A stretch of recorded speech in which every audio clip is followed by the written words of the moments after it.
কোনো কিছুই অতিরিক্ত ভালো না। যেমন আপনি অতিরিক্ত ভালোবাসলে সহজেই দুঃখ পাবেন, অতিরিক্ত গুরুত্ব দিলে গ্যারান্টিড ফেলা ফেলা পাবেন, অতিরিক্ত বিশ্বাসে বিশ্বাসঘাতকতায় জুটবে কপালে, অতিরিক্ত সহজলভ্য হলে সর্বদা মূল্যহীন হবে, আর অতিরিক্ত ভালো হলে সবার কাছে ব্যবহৃত হবে। অতিরিক্ত সহজ সরল হলে এই গোলকে আপনি একটার পর একটা ধাঁধা পাবেন। অতিরিক্ত নরম হলে আপনাকে ঘাসের মতন মারিয়ে দেওয়া হবে। অতিরিক্ত মিশুকে হলে ব্যক্তিত্বহীন হবে। আসলে পরিমাণ জানাটা ভীষণ জরুরি, বুঝলেন?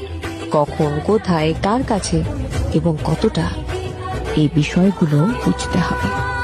5 টাকার কাপে 5 টাকার চাই ঢালতে হবে, সেটা শিখতে হবে। নয়তো টাকা এবং চায়ের অপচয় সেটা কাপ করছে না,